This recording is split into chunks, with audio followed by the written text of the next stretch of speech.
Hello, hello, hello, and welcome to episode 109 of the Teen Talk Skating Podcast. My name is Van Gogh, and I hope you guys are all doing very, very well. I do feel a lot better. Last week I was literally dying in bed. As I was recording and I was coughing so bad, and my voice was absolutely horrendous. And I wouldn't say I'm like 100% all there now. It's been a week, and honestly, I feel like I'm like 90% there, and I feel like my voice is still not the best, and I still cough just a bit, but I feel a lot better than I did last week. Last week, the only thing I could do was literally sleep. It was so bad. Um, Make sure you follow, share, and like a Teen Talk Skating podcast to hear more random health news. Yay. I'm kidding. Of course we talk about figure skating on this podcast, and I probably should get started with that. So let's go over to our program of the week because I actually have one this week. I actually have a program of the week. I was not tired and like I was not too tired so that I couldn't, find one. But like I actually did find a program of the week. So yeah. Okay. Okay, so I feel like this program of the week is more like because I like the music. And not that I just like not like it started because I like the music. Does that make sense? I went searching for this program because I like the music. And the music is the song Salvatore by Lana Del Rey because I don't know, I'm in my Lana Del Rey era. But this is a program done and this is done recorded by On Ice Perspectives on their YouTube channel, Jordan Cowan's YouTube channel, which is amazing. And this is Isabel Levito and her gala program 2 seasons ago to Salvatore by Lana Del Rey. This performance from On Ice Perspectives is at Gold on Ice 2024, which is an ice show. But I truly think just Isabel Levito in this program, it just shows to me why she is one of those skaters who I could watch for hours and hours and hours. And she doesn't even have to do one jump, and I would be so happy just to watch her float around in ice. I just think this program is such a floaty program. She starts off the program with a layback spin, which is absolutely beautiful, and the lights and the reflection on the rink glass. Just it's so beautiful. Her extension is so on point. It doesn't look, I don't know, it just looks like a bird. I don't, not a bird cage expanding. And it's so beautiful to watch Isabella Vita do her layback spin. Just the general way she moves across the ice throughout this program, I feel like some of these choreographic notes do feel so improvised, but at the same time, they're so not that they're improvised, they look seamless. They don't look like she stopped and had to think about doing something, right? Like she'll just like skate and kind of do like a like change direction very quickly, and it does look she's floating, and then she'll jump from one direction to another. She kind of does, I don't know, a backwards jump. She kind of lifts up, kind of like a Wally jump. She kind of lifts up. She lands on the other foot in the other direction, and it's so beautiful. There's this moment where she's kind of doing crossovers, and then she does like a little knee slide moment, and then she goes right back up just like nothing happened. And then it goes into this beautiful twizzle moment, and then it goes into another big twizzle moment, and the flow across the ice is just so beautiful. And I truly feel like this program's kind of like a fever dream where the music is just so enchanting and so interesting and so, I don't know, trance-like, and then the skating as well is so mesmerizing, and it's so flowy and nice, and I feel like you wouldn't get what I was talking about unless you went to watch it. So go check it out after this episode. Miss Isabel Levito, her gala exhibition at Golden Ice 2024, recorded by On Ice Perspectives, the music Salvatore by Lana Del Rey. Such a beautiful program. I highly recommend. Isabel Levito is great. And now let's head over to our main episode. So I was honestly so sick last week and leading into this week as well. I was really recovering this week, and I was super duper busy with school and lots of different things to do. And so I didn't have a ton of time to be planning a podcast episode or anything. So I figured, and honestly, it kind of aligned really well because I already kind of had this plan in mind. But the Olympics are officially over It's Friday night that I'm recording this, and they ended last Sunday night. The Olympic cauldron was extinguished, the flame went out, and the 2026 Winter Olympics took their end. And honestly, I feel like the Olympics were forever ago and yesterday at the same time. Genuinely, it feels like it's been years since the team event, but also it feels like I was watching the team event in my living room literally yesterday. But they end just as quickly as they start. It feels like it really does feel like this season went by so fast, and of course, it's not over yet.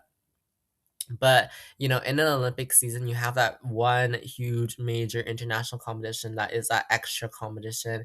And I feel like you get so tired after that one competition. They're just like, wow, that was such a long season, and you forget about worlds happening. But I truly do feel like we're still in August. I'm still at the Cranberry Cup. Reviewing Cranberry Cup and talking about everyone judging Isabel Levito for her outfits there, her training outfits there. I remember that happening, and then now it's suddenly February. It's the end of February now, and it's almost March, and it's almost Worlds, and I'm just so, so, so, so confused about how that happened. But this is a ranting episode, just to preface. I'm not gonna talk super in depth about competition results or anything. I'm, still gonna mention what happened in each competition, kind of like a summary of each competition and each discipline and what happened, but I'm not gonna be going in depth about like what jump skaters made mistakes on, or what was kind of the influential scores between so and so, and controversies and stuff like that. Please go check out the last two episodes that I did. I did an episode on the team event and the ice dance event together, and then last week we did men, pairs, and women together while I was very sick. So go check out those episodes out if you want kind of an overall competition review. This is more of a general Olympics review, I feel like, kind of like what I thought about the event, the Olympics event in general, the overall Olympic experience, and then kind of my thoughts on the figure skating events. So I feel like let's get started. My thoughts on the overall Olympic experience this time around. Better than 2022 for sure. I feel like in 2022, of course, it was during the pandemic, during COVID. And I don't know, I truly do feel like the Olympics is nothing without the audience, without the spectators, and without just like the loud clapping and cheering and all the flags being waved. Of course, there was like some audience in 2022, but it was just other athletes. But here in 2026, I'm so glad that a lot of these skaters were able to have that, experience where they could hear the audience clapping for them, hear all the cheering, see all the flags. I feel like there were so many flags this time around in the Olympics. This is the first Winter Olympics, of course, since 2018, because of 2022 that there was an audience in the figure skating events and everything. And so 8 years is a long time, and especially since a lot of these skaters went to compete in 2022 and they didn't get that experience with the crowd or anything. Um, and so I really enjoyed that aspect of kind of being better than 2022. Let me think. What other thoughts? I usually talk about kind of the arena, the setup of everything. I truly did think the arena was a pretty arena. I like kind of the galaxy, not galaxy, but it was kind of modernized purples and blues here. Kind of dark purples and dark blues. I thought it was a very interesting thing. Some pinks in there as well. Yeah, different than previous Olympic designs for the figure skating events. The graphics was interesting for this Olympics around. I thought it was fine. What else? The ice was something that was very controversial, especially in the men's event. People kind of saw that the ice was melting, that the conditions were not the best, and people speculated that that led to all the chaos that we saw in the men's event, of course. Um, Honestly, I haven't done enough research about exactly what happened on the ice that, would have led to those conditions and everything. And I don't know. That was something interesting to know. I did think the camera angles this time around were good too. Like nothing wrong, nothing like out of ordinary. It was pretty standard, I feel like, and kind of up to the same level as we had back in 2022 in terms of the cameras and everything. What else? Honestly, the kiss and cry seemed kind of plain, but it's fine. I feel like Olympic kiss and cries are never super detailed or anything. They're kind of just a place to sit, and they don't really, advertise anything in there either. Except there was a Kleenex box, I think, or what's the other tissue brand? I don't know, but the box was just Olympic color scheme themed, I guess. I liked the kiss and cry, and then they also had an area where the current leader was waiting that was like right next to the kiss and cry. And so I'm happy we got a lot of moments there. The Alysa Liu, Monet Chiba moment when in the women's event, not Monet Chiba, it was Amy Nakai moment in the women's event where both of them like they were really close to each other and they were you know looking at each other and smiling, and then they had that big hug at the end. I don't know. I feel like it's very nice to have the kiss and cry right next to the area where the current champion is. Though I do know a lot of people would rather have like or would rather see kind of like an area where like the current top three could be. Um like the current top three skaters could be, which I do feel like is a fair point. Last Olympics we had that, but then that caused kind of a drama.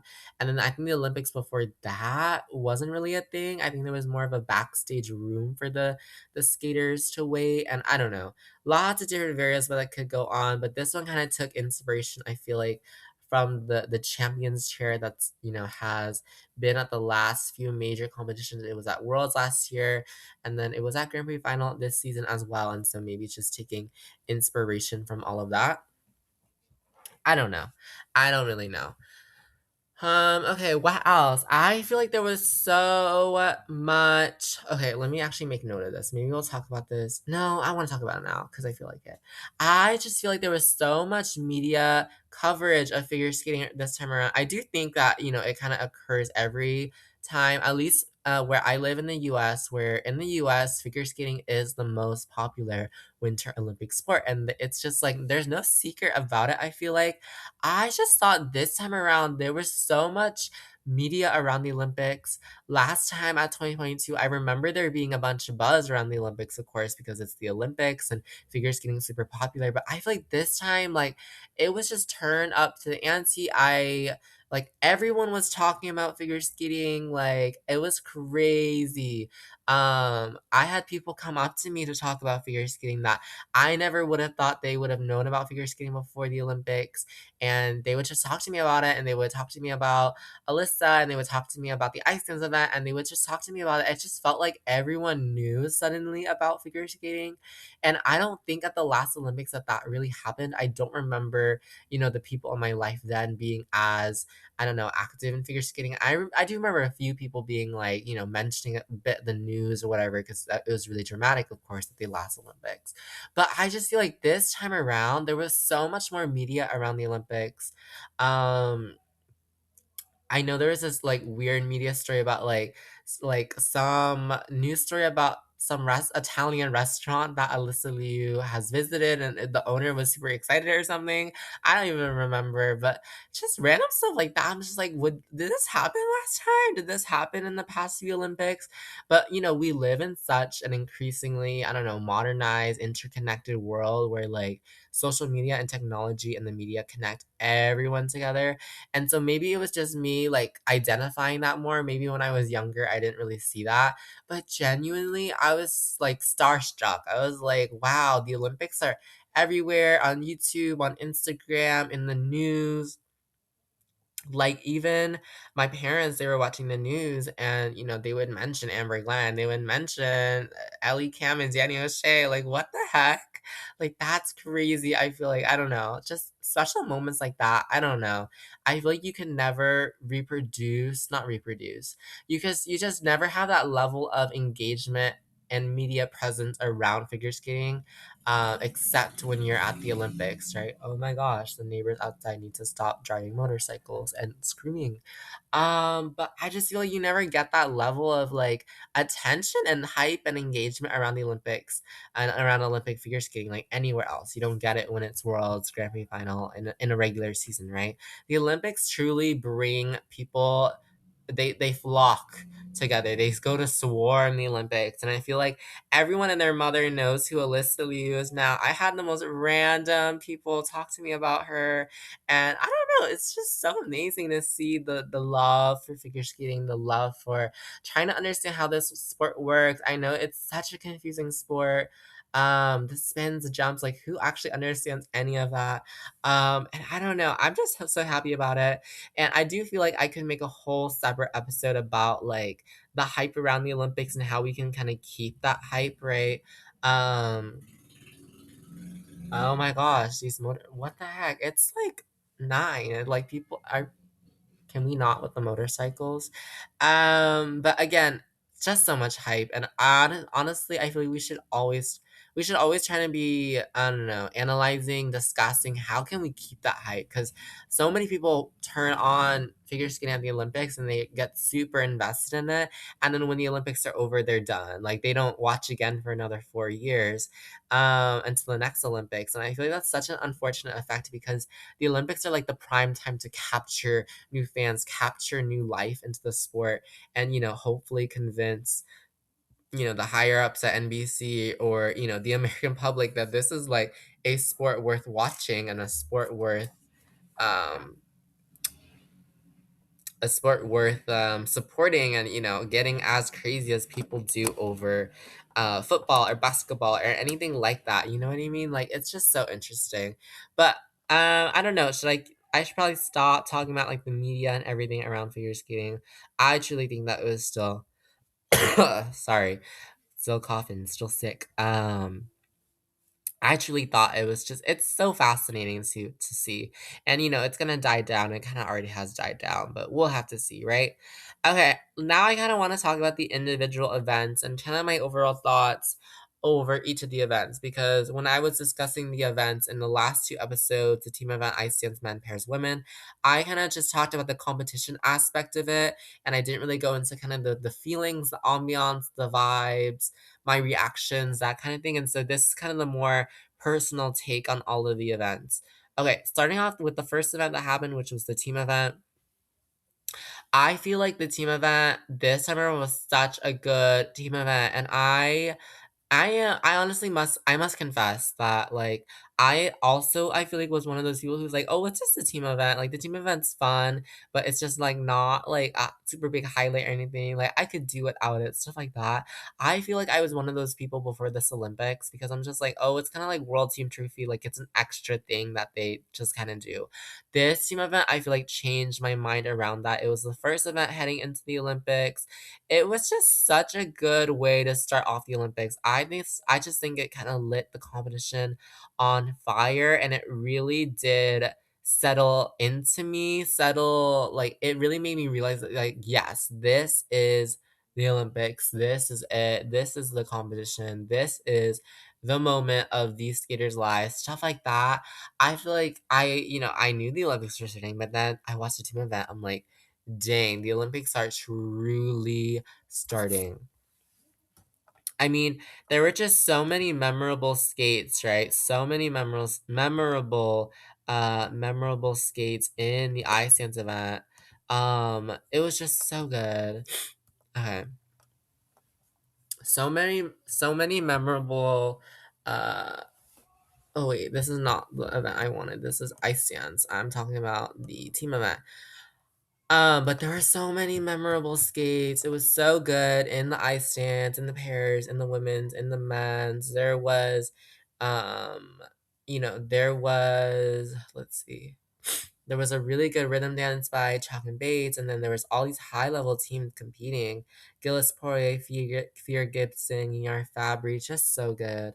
Um, then we had, the pairs, and the pairs were on fire, and especially Miura Kihara in the pairs event. They were on fire. They just had such an amazing skate, and that was so amazing. And then the women's short program we had the women's short program, and there were such notable skates from Kaori Sakamoto, for example. Laranaki Guban was third in that segment for the women for Team Italy, and that was such a great moment to watch. We had the really good performance from Jia Shin of South Korea. I thought that was amazing to see her result there as well. And then looking into the men's, I remember the men's short in the team event was actually the first event that I could watch because I wasn't as that was a Saturday. It was the 7th, I believe, right? It was Saturday the 7th. Yeah, I remember. Oh my gosh. And that was only 3 weeks ago. Like that's crazy. But it was Saturday the 7th. I thought it was such a good men's short. Really notable skaters kind of everywhere. Oh my gosh, Junwon Cha and that short program step sequence was so good. It was so good. It was so good. I will remember that one for the rest of my life. He's so electric in the step sequence. I don't know. I was eating it. I was breathing that step sequence from Junwon Cha. It was so good. It was so good. Excuse me. And then you really had some notable breakout performance like from Steven Gogolev. Who the heck would have thought at the beginning of this season that Steven Gogolev would have been like, kind of one of the heroes of this Olympics. Just one of the saviors, I feel like, of this Olympics. Like, I don't know, but he was just such like a I don't know, such a legend, such a like came out of nowhere kind of skater. It was so amazing. And then Ilia Malinin not maybe having the best short program, the calls and the jumps in the short program really lowered his score. And then we had Yuma Kageyama and just the electric atmosphere that his short program created in the team event. I will forever remember the reaction from Team in Japan. It was Carolina Costner who is his coach slash choreographer first, because she understood the Italian score first, and she was nodding. She's like, "Yeah," and then they saw the score. The team Japan saw the score, and they were so happy. And it's just that spirit, the teamwork, the cooperation, the camaraderie between the team members on Team Japan was so fun, so magical to watch. It was truly so good. For them. Okay. And so after the first segment of the team event with all the shorts, it was the US, Japan, Italy, Canada, and Georgia that advanced to the final round. And then not advancing to the final round were France, South Korea, China, Great Britain, and Poland. But at the same time, like those countries did so amazing. Like I thought they did so good. Okay, and then I watched all of not the free skates, all of the free skates, all of the second segments, right? We started off with the ice dance free dance with such a good performance from all of the teams here. This was a memorable one. Yoshina Morita did a really good free dance for Team Japan. Davis Smolkin. I thought Lajualagas, Nureyev deserved more points there. I thought it was a really magical performance from Lajualaga there. Um, Guignard Fabry not determined, delivered a very beautiful performance of their free dance for Team Italy as well. That was a key moment. I just feel like the Team Italy crowd was supporting them. Of course, here at home in Italy, right? I just feel like they were being so well supported. They were being so well, I don't know. They were being so well supported, and it was such a beautiful skate as well. And then Chocolate Bates won that segment. In the Paris segment, it was so clutch, so clutch. I will remember this skate forever. So clutch from the team from the US, Cam and O'Shea. Ellie Cam hung on to those throw jumps like I've never seen anyone hang on to throw jumps before. She was determined to land them. She was not letting anyone else land those jumps. She was saying, heck no, we're not letting these jumps fall. We're not letting any mistakes on these throw jumps go. And she landed them like a legend. And I will remember those landings forever. Goldie Machi had a very heartfelt performance in front of the home crowd. Natsukina Barulava was pretty good. And then Miura Kihara in the ice dance free dance was so good. And I will forever remember Riku Miura screaming when she saw the score there. And then the women's skate was pretty decent as well. Maddie Skizis, Laranaki Gutman, Amber Glenn in her first Olympic performance in the free skate of the team event. Not the best performance, but it was still so good. It was still so good from Amber Glenn. You know, Gubanova, like, kind of just delivered a performance out of nowhere, and she was very happy for Team Georgia. And then Kaori Sakamoto kind of sold it out of the park, right? Just amazing component scores there in the free skate. Okay. Okay, and then there was the men's event to end off everything. This was it. And there was a lot of tension going into this men's event. Two different medals, all the medals were being determined here because the medal for bronze was kind of between Georgia and Italy. If Georgia finished two places ahead of Italy, then they could have gotten the bronze. If Italy placed two places or one or two places above Georgia, then they would have gotten the bronze. And then the gold medal, if the US placed above Japan, they would have gotten the gold medal. If Japan placed above the US, then they would have gotten the gold medal. And this came down to the kind of the wire here. We had Nikki Igazze of Georgia in fifth place, so then Georgia was kind of out of the running for the medal. But then we had Matteo Rizzo of Italy. And Matteo Rizzo of Italy in the free skate of the team event had just the most amazing performance to get the bronze medal. Clean skate to Interstellar. It was so beautiful. The scream he let out, the knee slide, the roar of the audience, the team running to wait for him at the boards. It was just so good. It was so good. I will never forget that moment as well. Steven Gogolev did pretty decent there. Shun Sato. Actually, it was Ilia that went first, actually. Ilia did pretty well there, 200 points, and then you thought maybe Shinsato could have beat him. It came down to levels on the technical elements in the spins and the sequence, and he placed second there. And so just the overall it was Italy, Japan, US for the podium. I just thought, I don't know. And I thought after that, I am so exhausted. Can the Olympics end yet? And there were still 4 more disciplines to go, right? After that team event, so electric, so amazing. Those moments with Materizzo of Italy, and then all these performances. It was amazing to watch all these performances happen. And I was so happy to see the US win, obviously, like Team USA, let's go. And then I was seeing, oh my gosh, I literally saw Erin McGlenn with a gold medal around her neck. Like, that's crazy. That's crazy. I love that. I love that so much. I genuinely love that so much. Okay. And that was the team event. And I really thought, I'm so tired. Can we be done? Oh my gosh.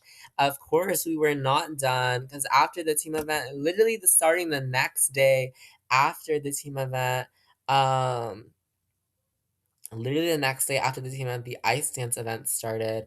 And this was a pretty decent ice dance event. I thought there was a lot of notable performances here, despite, maybe the controversy of it all, because it was a pretty decent dance. And I would love to discuss kind of all the skaters here, but just big highlights from some of my favorites. Holly Harris and Jason Chan, I love them so much. I thought they did amazing here at these Olympics.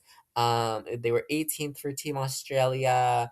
Beautiful skating, beautiful dancing, just beautiful, beautiful programs from Holly Harris and Jason Chan.